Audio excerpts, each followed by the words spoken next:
Hello everyone, this is Database Management Session 4 and we would like to know about the queries.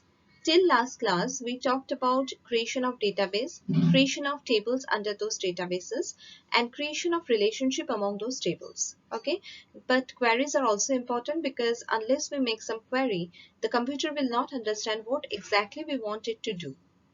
Okay, so in order to retrieve data that we have already stored in our tables, we would like to create some queries. So let's get started. So as you know, we will talk about queries today. Not only the steps but also the types of queries will be discussed today, but we will be concentrating on the select query. Okay, so let's talk about what are queries first. Now, what are queries? Queries are formed to ask questions to the software based on your requirement. As we already know that queries are formed in order to have a look into the required data in your database. Okay, it not only helps us to retrieve data as per the requirement but also helps in some analysis. Now, it can also help us to add, delete or change data according to our requirement. Okay, it also filters data according to specific criteria. It can calculate or summarize data and it can also automate some management tasks. So let's see how is it done. But before that, let me tell you what are the types of queries. Now, the different types of queries can be divided into two broad classifications, select query and action query. Select query means in order to select a portion of your database, you will create this query. Okay, it used to retrieve data from a table or make calculations. And action queries are the queries that are made to command the computer to do some task for you. What are those tasks? To add, change or delete data. And obviously it will be based on certain conditions. Okay. So today, as I already told you that the class will be concentrating on the select query with condition and without condition both, and action queries may be taken up in the next session. Now, this is the first example of creating queries, and we will be talking about the select query. As I already told you, the first example will be without any condition. Okay, this is the simplest form of example that you can get, and you can easily do it in Excel also. But there is certain other things that you can do in MS Access. That's why you need to understand. Okay, but for the first timer, it is easy to understand this type of sorting thing to be done. Okay, so let's talk about this first example. We will be sorting the names of the customers in a descending way. Okay, in a descending manner we are going to write the names of the customers. Now, I already gave you the worksheet where you had to create some tables, and in one table you had a field called customer names under customer details table, if you can remember. There you need to write the names of the customers, and I already told you to simplify that. I gave that with the alphabets, but it's better to write that the real names. Now, if I ask you to arrange those names in a descending order, then what kind of query I'm going to create? Okay, so you will have to follow the following steps that I'm going to show you now. Obviously I'll be showing you live only after this, but let's talk about the steps first. Open the database and click on create tab, then click query design. As we already know how to make tables, so you know where to find this create tab just beside the home. And after that, the table was the first option that you had at that time. Now the query design will be in the second last option. Then from the list of tables in a pop-up window, actually what happens, just after you click on query design, a pop-up window will appear in front of you with the list of the tables. Now from there you need to select on which table you want to run this query. Okay, so on the customer details table, obviously you will select that table first and then click on add, just like we used to create in case of the relationship, you used to add the tables. In the same manner we will be adding the table, and after that, just below your workspace you will get the field grid. Okay, just like your field properties, you will get the field grid, and there you need to select the field name on which you want this descending order to be done. That is your customer name field. Okay, so you'll select that field, and after that there will be a sort option given to you, and you will click on that. There you will get a drop down menu available like ascending, descending, or not sorted. So now what we want to do, we want to sort them with a descending order. So we will select the descending order, and then you will go upward. There is a tab which is called design, and under that you will click run. Okay, and whenever you will run that query, if the query is made perfectly, then obviously the result will be shown in front of you. The result means here the names of the customers will be shown with a descending order. Okay, and you can save this query after this with an appropriate name. Just Control plus W, or you can also say that click on save button. Okay, and it will ask you to name the query. You will name the query according to the result that you wanted to have. Okay, if you're having this descending order selection of the names, then obviously the query's name will be deciding on that, like customer name descending, like that. Okay, otherwise you will not be able to understand which query was for which result. So if I want to create the query, I'll go here on I'll click on create button, and you can see different types of things that you can create from here, and we had already created tables. So now I'm going to create query. So I'll go to query design. Okay, now this window will appear in front of us, and there will be a pop-up window which will give us the names of the tables. Okay, so I'm going to select this customer details because I'm going to arrange the names of the customers in a descending order. Okay, so click on add. So this table is added in my workspace. Okay, now you can see this field grid over here just below this workspace, and you can see this field name option. Okay, now you have to select the field name. To select the field name, we have to go here on the drop down menu. There are different field names available on which you want to run the query.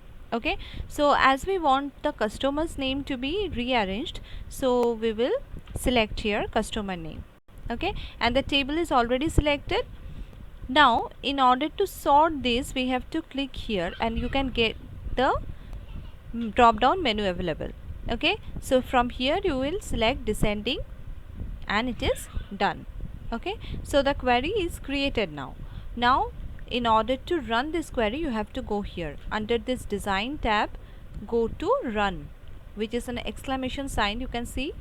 So click here and you can get the result like this. Okay, under query 1 you can get like customer name, and you can see these alphabets are arranged in descending order. Okay, so why is it so? Because when recording these names, we have only entered the alphabets like A, B, C, D, like that.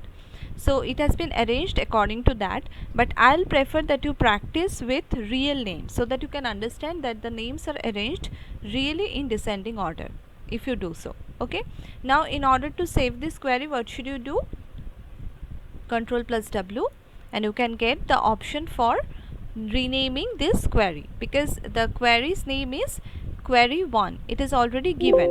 Okay, now we would like to save the changes of query. Yes, and the query name is to be given as per the required result that you want from this. Okay, so what is that required result you want? Customer name cust underscore name underscore descending. Okay, so I have renamed it and click on OK. So you can get this as listed with the table. Okay, so how can you understand which one is the table and which one is the query? From its icon. You can see this is the icon for query and this is the icon for tables. Okay, now in order to rename it or open the results to see, or in order to change the format or change anything about it, you can just right click here. Right click, you will get the option. To open means it will open this again. Okay, or just close this down, and then go here, right click, and if you go to design view, you can get this, okay, where from you have created this query. And there are other options like rename, delete, cut, copy, etc. Now I'm going to start the query with conditions. It is also called criteria because you will have one option called criteria in your field grid, where you have to type in some of the conditions that you want to put forward for the computer. Okay, and it will definitely be related with the select query, because when you are selecting a portion of your database to be displayed on the screen, then obviously you are going to ask the computer to display that portion depending on certain condition. Okay, so how to apply that condition will be taken care after this, but before that we need to know what are the different situations that you can have, so that you will be asking the computer to display certain portion based on your condition that you type in. Okay, now I'll give you two examples, and just discuss about them, and after that I'll be showing you three examples of these situations, and there can be innumerable type of situations apart from this five, but still these are the most simple ones, so I'm going to discuss about them first, and maybe after this you will be finding out other situations also by yourself. And the worksheet that I gave you in the Google Classroom will be completed by you depending on this five examples only. Okay, and after this I'll be giving you more examples. Now, first one, say for example I want to know how many of my customers are residing in Kolkata region. How am I going to find out? I'll obviously have to select the name field and address field for that, and I have to apply the condition to the address field. What will be that condition? That I want to know how many customers' addresses include the word Kolkata. Okay, so how am I going to do that? I'll write in the criteria section under field grid Kolkata under inverted commas. So it will search for the word Kolkata in the address field, and it will display those names only, names of the customers only, whose address include the word Kolkata. So I'm going to get the names of those persons who reside in Kolkata region. Okay. Next, if I want to find that how many of the students are studying in a particular section of semester 6 in our college. So I'm going to write the criteria as the section name. Like if I want to find how many of the students are in section A, so I'll select the section field and I'll write section A under inverted comma in criteria section. So after that the computer will search for section A only, these words in the section field. Wherever it will find, it will display the name of that student. Okay, these are the very few examples, very simple examples rather, that I'm going to discuss. But as I told you, there can be innumerable type of situations where you may need to bring in some criteria. Okay, now these are the three situations that I'm going to discuss after this. First one is above 25, less than 50. This is given. Okay, now as you can understand, this will be applied on the field where you have written numbers. So always try to select the fields depending on the criteria whose data type matches with the criteria that we give. Okay, now if I have given these numbers to above 25 and less than 50, I must select a field where data type is selected as numbers. I cannot give this condition to the name field or address field where I have written text. Okay, now what will it display? It will display those numbers which are written in that field which are within this range of 25 to 50. So where can we apply that? We can apply that to understand the units in stock available, or in the price where we have written the price of the stock. Okay, so we can apply these things where any number is written. Next, date difference. Date difference means the difference between today's date and the specified date. And that specified date will be given by you. Here I have given birth date. So what does this mean? I'm talking about the difference between today's date and the birth date of any person. So I'm going to display his age. Okay. Now I have also added another one in that syntax, that is above 30. That means what? The people whose age is above 30, only their names will be displayed. Okay. Now obviously you can understand this will be criteria which is applied to date or time field. It cannot be applied to any number or any text or any picture like that. Next, is null. Is null means it is empty. That means it can be used for any field. Okay. Now it does not depend on the data type. Wherever you want to apply it, you can apply, but what are the reasons where you can apply for? Number one reason will be to understand whether you have missed any information from recording. Okay. Now if you want to know whether you have recorded all the information regarding your customer details, you will select one column after another and create this query with criteria like is null. Okay. And it will check, the computer will check whether you have left any space blank in that field. Another way of using this criteria is that, say for example, you want to find how many of your customers do not have email IDs because you want to inform them about your upcoming event or your discount, whatever is going to happen. Now you want to inform them through mails, but you want to find out before that how many of the customers do not have any email ID. So how can you find that? You will obviously select the email ID field in your customer details table and have this criteria is null. So you can display the names of the customers where you do not have email ID written for them. Okay. So this field is null. Another thing I forgotten to tell you about date difference is that this is not only the birth date that you can use here. Another example I should give you. I think this was given in the worksheet. I don't remember it properly, but if it is not yet given, please practice at home this one also. That if you want to know the experience of any employee, so what are you going to do? You will put this date difference syntax and you will change this birth date into joining date so that you can understand the difference between today's date and the date of joining of that person. So you can get the years of experience. And if you want to find that how many of my employees are having more than 10 years of experience, then obviously it will be more than 10 written. Okay. So actually these are the few examples that I've given you, and this syntaxes can be used for many purposes. You just have to understand the situation and apply the criteria according to that. But remember one thing, whatever you will apply will be depending on the data type of the particular field on which you are going to apply. And another thing is that there will be no drop down menu available for this criteria section. So whenever you are going to type that syntax like this, you have to type it very cautiously, because if there is any mistake in there, the query will not run.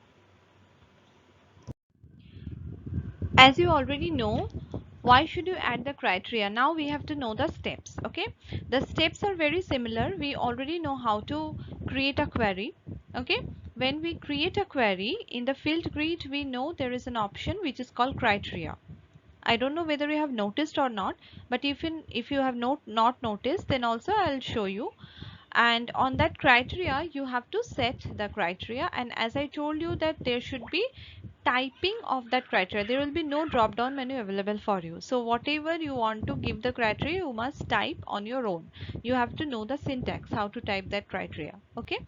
Now go to design view. If you are making any change in the query that you have already made, go to design view and add the particular field on which you want to set the criteria. So when I was saying about that example of that knowing how many customers are residing in Kolkata, I should set the criteria as Kolkata with an inverted comma under criteria. Okay, and I'll select the field as address, the address of the customer, the address where I have written that field will be selected by me, and I'll have to set the criteria under that field only. Okay, there are three methods in which you can add that field. First, by double clicking on that particular field in the table. Second, by left clicking and dragging it and dropping it in the field grid where you want to add.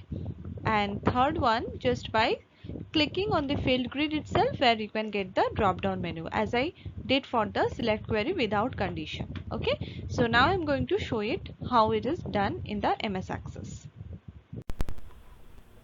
Now I have opened this customer details table and I can see the names of the customers, customer address, customer phone number and the customer ID. Okay, now I want to see how many of the customers belong to Kolkata region. Okay, now I can see one thing, that Mr. A, Mr. B and Mr. D from here are from Kolkata. You can see in the customer address. Okay, now I want to make a query which will display the names of only these persons who are from Kolkata. So how am I going to do that? First of all, I need to create a query. As you already know, the way that we make query, go to create button here, okay, and select query design. Okay, now you can obviously add this customer detail from the list of the tables, and I'm going to close this. Okay, now here I want to select customer name first and then customer address, because if I select only customer address and go for criteria, then it will display the address of those persons only, but I want to know the names, isn't it? If you want to know the phone numbers also, you can add. Now there are three ways in which you can add, as I have already told you in the last slide. That first, you can double click here, just double click and it will get selected and added in the field grid. Or you can drag this, left click once and drag it up to here. Okay, but the easiest one is to get this drop down menu from here. As soon as you click on the field grid, you can get this drop down menu available. If you left click on this, you can get this. Okay, I'm going to first take the customer name, then again I'm going to click here, then I'm going to keep the customer address. Okay, now I want to put the criteria on which field? Customer address. So I'm going to write the criteria just below this one. I'm not going to write anywhere like this, because this will give the criteria on customer name. I don't want that. Okay, so here what I'm going to write is to put the inverted comma, then write Kolkata. Okay, inverted comma close. Now this query is made. I'm going to run this query now. As you can see over here, this query is displayed. The result of this query is displayed, rather customer name is displayed along with the customer address. So you can get this address as Kolkata written, because we wanted to display those persons living in Kolkata only. So this Kolkata, Kolkata, Kolkata, these things are written. And if you want to keep the original address like Kolkata 13, Kolkata 14, like that, you can do that also. It will display the whole of the customer address field wherever you have written Kolkata. Okay, and also the customer names. Thank you for your patient hearing, and I hope you will practice the worksheets before my next class.